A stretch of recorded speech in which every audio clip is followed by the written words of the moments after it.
Hi everybody, my name is Vroukje Jansen and I'm very honored to be your moderator for today's interactive masterclass about global expansion. We are going to hear from specialists and entrepreneurs about their best practices and their blind spots when expanding their business beyond Dutch borders. You are all very welcome to interact during the session via Q&A and to connect with each other. And you can see slides.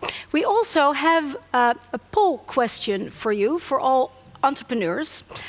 And that question is, has the current pandemic impacted your plans and or interest to expand overseas, to the US or Asia? A, no influence at all. B, yes, I'm a bit more cautious going overseas. And C, I have no plans. Well, I would like to open this session together with Wibe van der Vijver. He is the Director of Markets at Techleap. Hi. Hi, Vroukje. Wibe, the markets team of Techleap. What do they do? Well, as you definitely know by now, but also hopefully most of us joining us here today, with Techleap we're all about building the ideal infrastructure for entrepreneurs to build impactful solutions. And we organize ourselves with teams around the main challenges. So we have our capital team, making sure there's sufficient capital, talent, deep technologies, and then markets. And so with the markets team, we really focus on how can we help build the optimal conditions for startups that really want to accelerate their growth inside, but also outside the Netherlands. And as Constantijn mentioned this morning, the opening session, we really focus there on the conversion from startups, where we have a lot of startups, to a little bit of a low conversion to scale-ups. And with the markets team, we really look at how can we help at that conversion. And what do you then actually do to help those scale-ups grow faster? That's a tough question. But we look obviously first at the data to really understand what are the blockers, what are the drivers of that growth.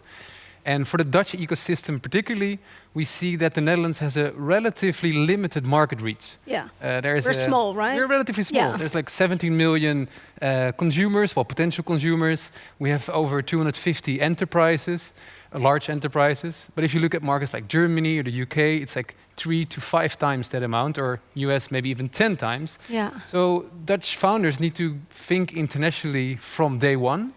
And so we asked them, like, how can we help you? Obviously, they indicate internationalization is really something they like to get support. And we basically do that in 2 ways. So on the one hand, we provide them access to those markets. So Peter van der Does, founder CEO at Jen, he mentioned this morning, like, it's so important, the international network. So we organize conferences or entry programs to really give them access to that market. And at the other hand, we provide them access to data and learnings and insights. So whether it's peer learnings from other entrepreneurs or all sort of resources like we collect on our Go Global website that you can find on the Techleap website. And why do you do what you do? Why do I do what I do? Well, it helps that I've done it myself before. So before I joined a human resource software company and I expanded to the US, and I've seen what an incredible challenge it is. And I do think, looking back, there so much help could be needed with finding that network, finding resources, learning from peers. So really that motivates me to support other entrepreneurs. There was no Techleap yet when you did There was Startup Delta, but now we're going the next level with Techleap. Cool. There is one particular program you would like to highlight today, right? Absolutely, yes. Yeah, we're very excited that today is a special day. We're launching our Compass program together with Newfound. I'm extremely excited about it. It's really helping a selected group of scale-ups that are really ready to go international, guide them to understand which market to pick, and if they know which market, how to win that market. And we're going to make sure to develop case studies so that we can share that with the ecosystem on our Go Global website. Cool. Well, thank you so much. Thank you, Vroukje. Wibe van der Vijver. That sounds like a great opportunity for Dutch startups. We will hear more about this in the panel conversation. But first, we have our keynote speaker for this session, and her name is Marleen Vogelaar. She is the founder and CEO of Ziel, and previously she was the co-founder of Shapeways, and in her early days she used to be an athlete. Straight away from New York, Marlene. Good afternoon, everybody. Hi, I'm Marleen Vogelaar, and I'm the CEO of Ziel, which is homegrown in the USA, but I'm a Dutch native, as you can all hear. I'm excited today to share my learnings about expanding abroad to the USA from the Netherlands 10 years ago already. And yeah, that's how long I've been here. So previously to Ziel, I founded a company called Shapeways, which back then revolutionized the 3D printing industry by building the world's largest 3D printing platform. At Shapeways, consumers could upload, print, and sell 3D printed products. I decided to leave that company in the middle of 2014 after a number of years of double-digit monthly growth. And what is relevant about that experience of having built and moved Shapeways from the Netherlands to the US is that now for Ziel, again, I run a digital manufacturing company, transforming bits to atoms. What is also relevant is that it's a purely on-demand business model, again, connecting demand to supply. At Ziel, it is my mission to drive systemic change in the apparel industry to make it more sustainable, equitable, and profitable through an increased use of localized, on-demand, short-order run manufacturing. We are building a fully automated platform to connect demand with supply and not the other way around, like the industry is used to doing it. We are at Ziel a steward-owned public benefit corporation. This means that we are self-governed, our investors own no voting rights, and therefore have our back actually at all times. Once we make a profit and my investors made the ROI, we reinvest the profits back into the purpose of the business, which is sustainable on-demand manufacturing. Ziel is not for sale and will never have an exit. Any successful platform needs to be independent and cannot be tied into any large manufacturer, retailer, or technology platform. Our customers and the vendors on each side of the platform trust us with their IP, technology, and their brands, and we have to keep that safe for them. So my business has changed a little bit. We added a business line during the pandemic. When the pandemic hit our company, we were temporarily shut down, having to halt the production that we did in our own factory, just like the factories that we use through our platform were halted as well. And in order to retain my employees and get them back out of furlough as soon as possible, we switched to PPE and started making hospital gowns. You know, we say we're in agile manufacturing, so we better live up to it. My team was actually really proud to be making and to be helping and making a difference in this pandemic. So we ended up deciding to invest in fully automated N95 respirator mask machine. This machine is now up and running, and it's satisfying basically two goals. First of all, making a difference in this pandemic and helping with the national security of the United States. And secondly, it ensures that my company can safeguard its long-term future and reinvest the profits of this part of the venture back into the long-term mission of the company. So after all of these years on the state side, you know, what have I learned? I mean, it's been so many things, and I don't know how to condense this perfectly into a perfect 10 minutes for you. You know, I've been through the highest of highs and the lowest of lows. And but let me share a couple of things that I hope are relevant for you today. So first of all, fundraising.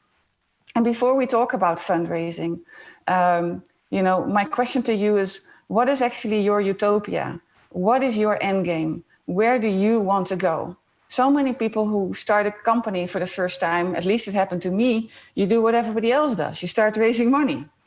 But VC money can be absolutely great. It can help you accelerate your company. It comes with fantastic connections. But you know, that money is never free. It comes with a massive responsibility to make sure that they get their ROI and can set expectations of success that might actually not align with your definition of what success means for your company. What I see here in the United States is that people want to build something in 2 or 3 or maybe 4 years' time, stop, and then sell it, get rich, and move on, buy maybe a boat or something. And if they don't succeed quickly, they stop and they try something else. And maybe they become VCs of their own. that can be a perfectly good reason for somebody if that's what you want to do. But if that's not what you want to do, then you have to really think very carefully about, if you want to raise money, how are you going to do that? Is there a way to jumpstart your revenue? Is there a way to get grants? Are there ways to get debt? And if you want to take on VC money, from which types of VCs? Those things really matter, because you want to end up working with VCs that you see yourself working with for years to come. So once you actually do fundraise and decide to go to work with VCs, all I can say is that fundraising is and remains absolutely horrifyingly brutal. And if you guys are listening in today, there must be a reason why. You and your company are probably a diamond in the rough, but most investors do not know how special you are. And if you come to the US, there's thousands of people who have been as successful or more successful than you. There are dozens of companies in the same category vying for attention from VCs. You're actually competing for money that might be going to a completely different sector. And you bring all these complicated things. Your company is in the Netherlands, it's not close by, So you have to be really, really good at distinguishing yourself. You have to network like crazy to make sure that you're literally one handshake away from everybody. And once you get that seat at the table and you're able to present yourself, you have to position yourself not as that diamond in the rough, but as this perfectly polished, beautifully shaped, super expensive diamond that everybody wants to have. And the investors need to really clearly see what exactly this diamond is going to be and look like. Otherwise, it's just not going to work. So once you get through that and you've done your fundraising, you actually might want to set up shop somewhere in the USA, East Coast, West Coast, South, in the middle. And one of the lessons that I learned about building a team is that it really matters where you are. And there's a funny tweet that you can read up on this slide. And it basically comes down to, people on the East Coast tell you as it is, whether you like it, yes or no, and West Coasters never will.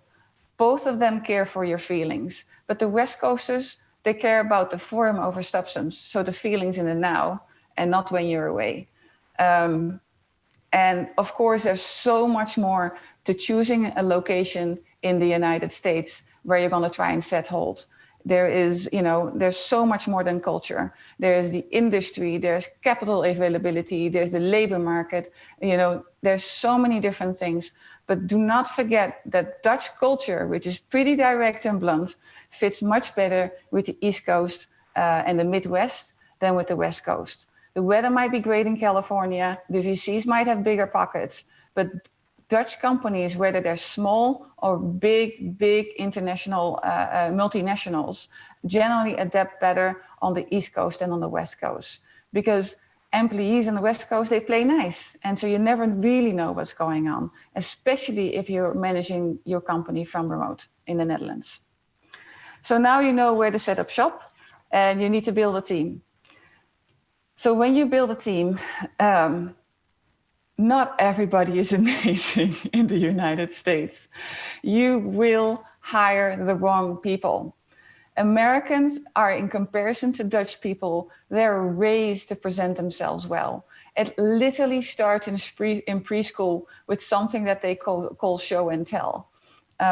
Their English is better than yours, so they come across as more professional and smarter than they really think. They're generally more enthusiastic than you are.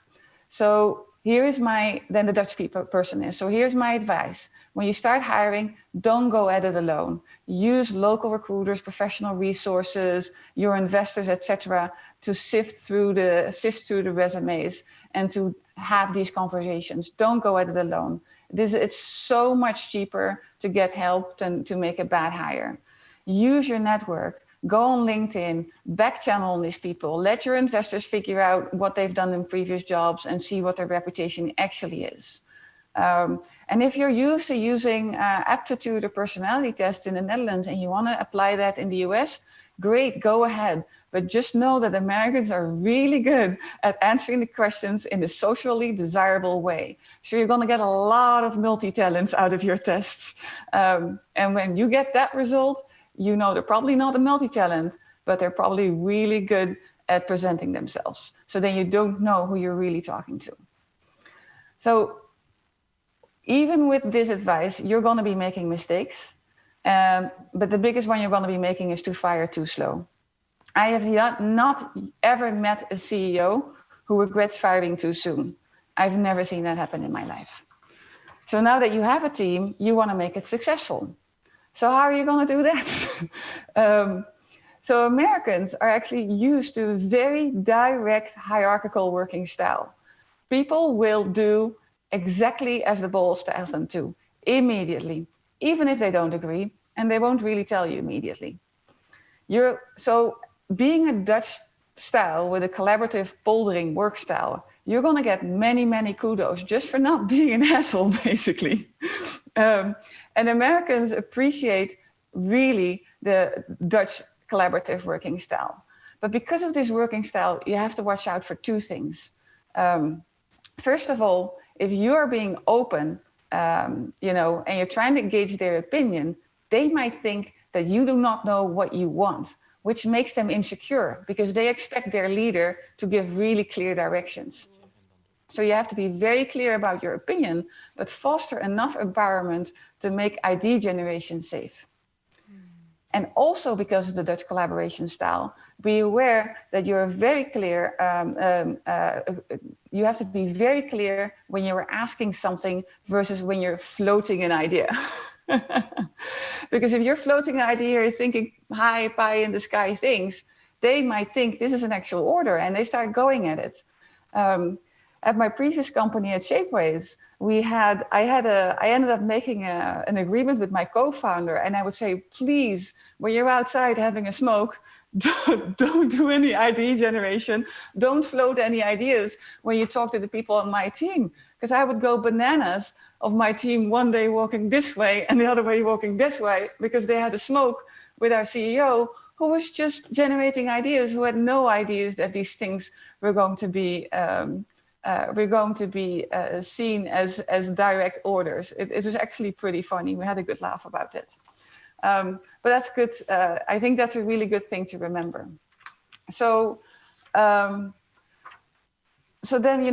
summarizing this all, I've been here in the United States for 10 years already. I actually honestly can't believe it. Will I stay? Will me and my family stay? I'm not sure yet, Is America perfect and without its troubles? Absolutely not. I think you've all worked, seen what happened in the last 4 years. Personally and professionally, was it all smooth sailing from the moment I arrived? No, absolutely not. I've been through some of the hardest times of my life, but also through the best times of my life over here. Could my life have been so much simpler if I would have just stayed home and have a stable job? Oh, absolutely. But my life is so interesting right now. So would I do it all over again? Yes. I think the one thing that keeps me so attracted to specifically New York City is that there's an energy in this town that even now with remote collaboration, that when you're able to jump into that energy and tap into that energy, it is so fantastic. The density of people with ideas and energy, and if you have a great idea, people will help you. They will open up their network, they will go out of their way for you, they open up their hearts, and they support you in any way that they can. And as personally, as a woman in America, to have ambition, to be able to speak of it and not be ridiculed has been deeply, deeply liberating. Thank you for your time. Thank you, Marleen. I think you're so cool. You have such great energy. Thank you for all your lessons. Please keep up the good work, and thanks for your effort in making the apparel industry more sustainable. Yes, we already talked about the Compass program. Let's watch a teaser of this program.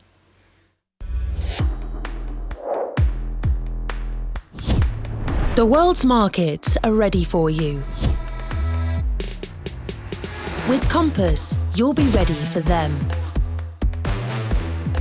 Compass is a program for Dutch scale-ups who want to go global the smart way. Working together with an experienced world-class team by your side, you'll get a customized bulletproof plan that accelerates your international expansion with less risk and less cost. Join a pragmatic, high-energy program for business leaders who want to jump straight to the heart of what matters. Zero in on what your business really needs and supercharge your growth to new markets. Get ready for the world with world-class guidance from Compass. When I see this, I want to start a company. Well, for the next panel discussions about global expansion, we have absolutely great panel members. I'd like to welcome Peter Gillingwater, founder and CEO of Newfound. Hi.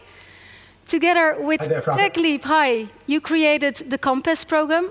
Thank you for that. Zoe Spicer, Chief People Officer at various global startups. Good, you're here as well. François Mazoudier, serial tech entrepreneur, investor and advisor. And last but certainly not least, John Albers, technology CEO, non-executive director and investor. Please, Peter, you will be the leader of this discussion. Take it away. Thank you, Frauke. Welcome, everyone. And let's cut to the chase in terms of what this panel's about. It's really to give a little taster of the Compass program, particularly around the experts who bring most value to the startups and the scale-ups that are coming into the program. Before we kick into the panel, I just wanted to say a few words about Techleap's ambition and our insights in terms of building a program like Compass. We know the marketplace across Europe and globally very well, and this is a very innovative and ambitious project, which we're delighted to be selected to help build. And it's really going to be a fantastic platform for companies looking to go international. So I applaud Techleap, and we're looking forward to deliver an outstanding experience. So going international, well, as a man that's traveled a lot over the years, I've met many Dutch people across all geographies. So you guys really know how to travel. But I guess what we're talking about today is tech internationalization, and that's a tougher gig. So what we wanted to try and get from the panelists today was their experience, their insights, and some of their views around some of the challenges ahead, but also some of the thinking that you need to sort of develop as well. One thing to stress here, it's an international panel. So I'm a New Zealander, I'm a Kiwi. John's Australian, Zoe's a Brit, and Francois, believe it or not, is French. And that's the flavour of the program. The experts we're bringing in to support the Dutch scale-ups are international and from across the globe in terms of their experience. So kicking on with the subject in hand, I guess we should really think about strategy, international strategy in particular. And I'll start with John. John, you've been on a number of missions, building businesses across multiple geographies. And I know that you've had your fair share of experience. Some would say errors, but some would say learnings. Tell us about how you approach expanding into new international markets. Well, thanks, Pete, and welcome everybody. Thanks for joining the panel session. I think maybe it's just worth mentioning that my background is in B2B software, mainly SaaS and PaaS based platforms that we sell into mainly medium and large size enterprises. So, all of my answers, of course, are going to be through the prism of that perspective. And I think, Pete, you talked about strategy, and I guess the question here is, going international, is that a strategic thing or an opportunistic thing? And I think it's fair to say that you're always going to get opportunistic leads coming in, whether it's through the website or through contacts who know other contacts, and somebody in another country comes in with a lead for you. over many years, I've approached it in both ways, both strategically and opportunistically. And I can say that probably 9 out of 10 times you're better off taking a strategic approach to going global. In the instances where I have been opportunistic, I have to say more often than not, it's ended up biting me in the arse somehow. And, I've tried to avoid that wherever possible. If I haven't done my homework, if I haven't looked at it strategically, I'll end up in a market. I might win one customer, thinking that I'm going to win more customers, but in fact, that's the only customer I can win. End up with language issues, not winning anything else. And often the economics haven't ended up working for me. And then the customer becomes dissatisfied because it's not getting the focus they need. And I'm not getting the money I need. So everybody's unhappy. And worst of all, you start to question whether going international is the right thing to do at all. And of course, if you're a tech company, the answer to that is usually it's essential to go international. But you have to do it the right way. So strategic. What about choosing new markets? I mean, that's the conundrum. Certainly, in terms of the program, we're here to help the companies decide which markets are best for them next. And I guess that's the $1 million question. How do you choose? Yeah, well, I think there's lots of factors that you have to consider, and the place that I like to start is thinking about what are the characteristics of my ideal customer, and having a clear picture of what they look like. And then when I'm considering a new country or a new territory, honestly validating that those customers exist in those territories and in sufficient number, because for me, I always needed to make sure that I could win multiple customers in a new country. So if they're not there, it's no point just winning one. You need to understand what your competitors are doing. Not just the international competitors that you see everywhere, but also local competitors. There are competitors there that have not gone internationally themselves, so you may not have even heard of them, but more often than not, they'll have quite a head start on you because they've been in that market for quite a while. How is business done in that country? You need to evaluate that. Do you have what it takes to work in that environment? What's going to be the best go-to-market strategy? Is it a direct approach? Is it an indirect approach? Is it a hybrid approach? Sorry to stop you, John, but I know that I want to get the other panelists in there. So Zoe, the people side, the talent side. I mean, do you send your best people across, or do you hire locally? I mean, what's the stuff that you've seen that makes sense? The tech is misbehaving today. It wouldn't be a real thing otherwise. Come on, the devil of the tech has to strike. Step in and lend your views, please.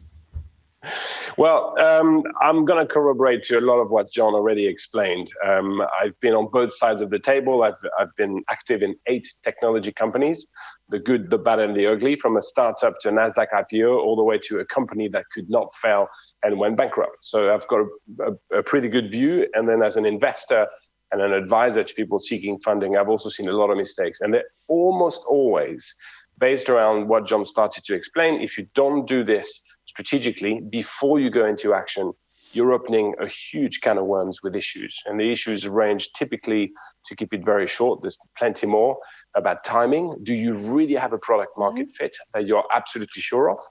2, have you prepared for it? 3, do you have the teams and the resources behind it? I'm the first one, not because I'm smart, because I've learned that the hard way. I had a board who made all the right noises and wanted to go international because it was the only way to grow. The company was born in Denmark, a very small market in itself, with a huge market potential. But when it came to it, growing internationally and funding it and staffing it with very different cultures, very different ways of doing business in different markets proved to be way too much for some of my investors. Certainly, I was out of sync and out of whack between the vision and the grand statements and where we actually needed to be. Thanks, Francois. So I think you're back, are you? Thank you very much to the tech team for helping me out there.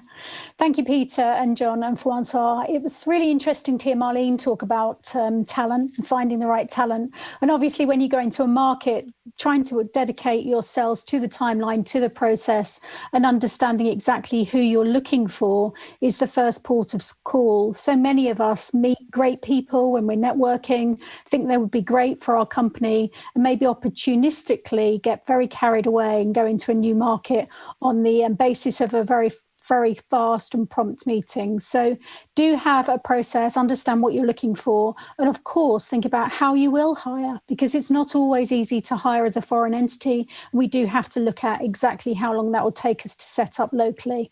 So have a timeline, have a process, and be clear rather than opportunistic. So when do you send your people across to a new location? Is it day one, or is it sort of, when there's a bit more maturity in the business? What's the sort of common things you see? Well, every market is, of course, different. It's very common for me to see people go on short-term assignments, because sometimes getting a visa to do that would be very straightforward. So we can do short-term assignments that can help put feet on the street, help set up agency contracts, help set up processes locally.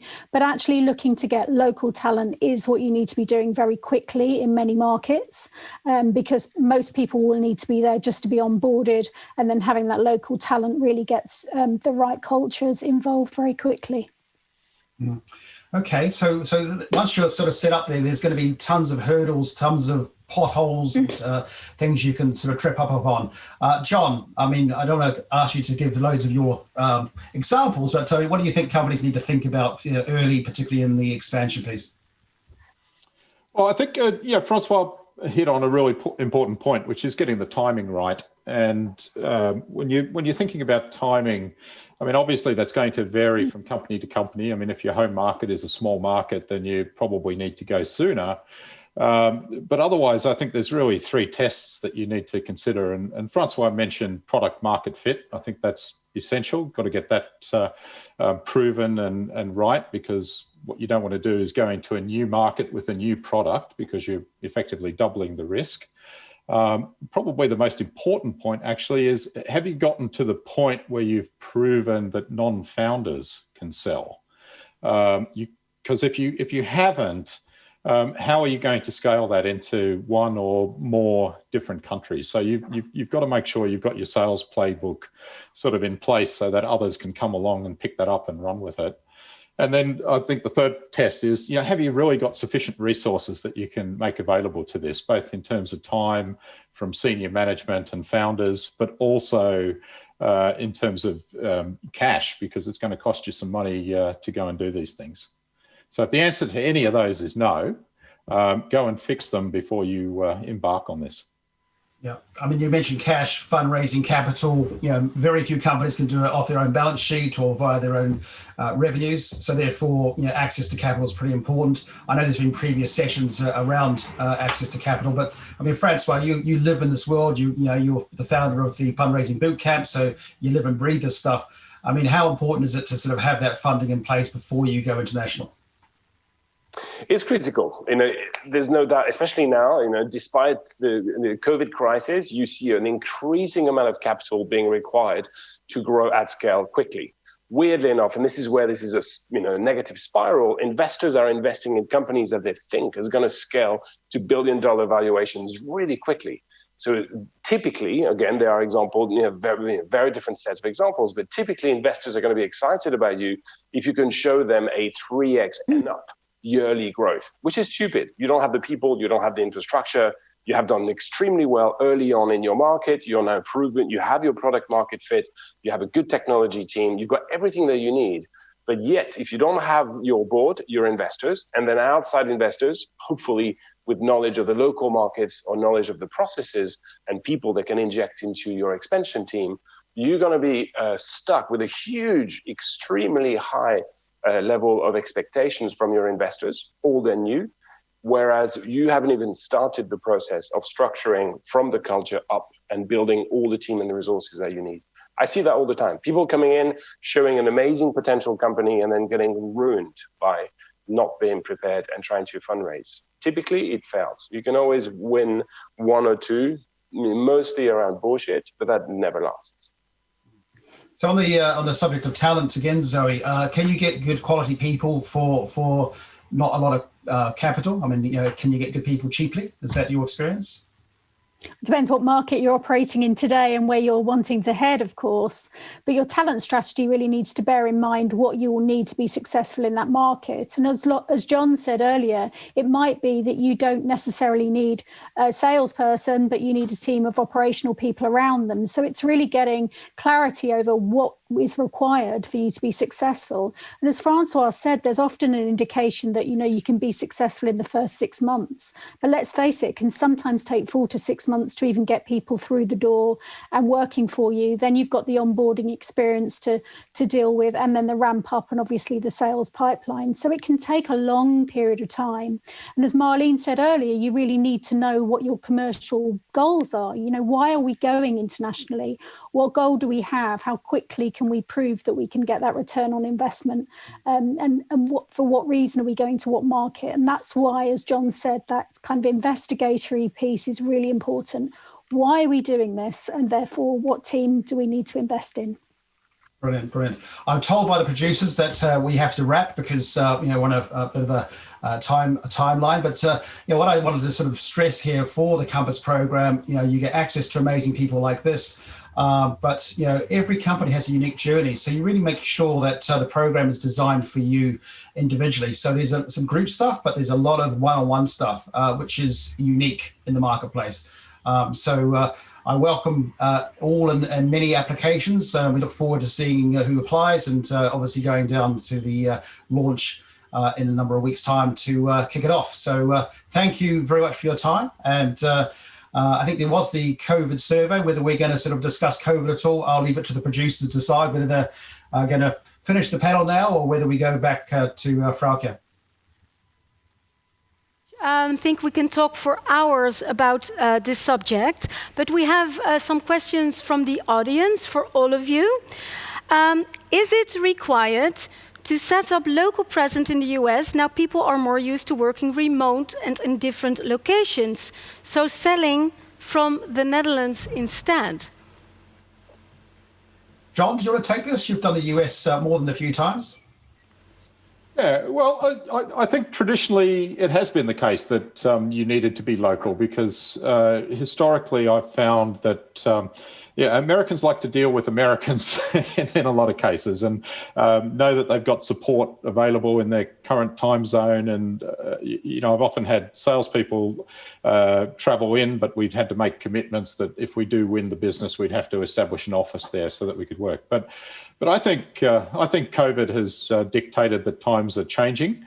And of course, all of the remote working that everybody's doing around the world now is probably pushing us towards more of a comfort feeling towards doing these things remotely. So it'll be interesting to see how that evolves. But historically, it's certainly been the case that you've needed to be present. Mm-hmm. Yeah, that's a good answer. I would also stress to consult a tax lawyer as well, because taxes are quite an important subject when deciding these things. Absolutely. I think the commercial taxes are really important to consider, and the employment legislation. So you should set up a subsidiary there if you can. Yes, thank you so much. Thank you, Peter and your team, for this amazing, insightful panel session. This masterclass has already come to an end. We heard so many amazing learnings about going international.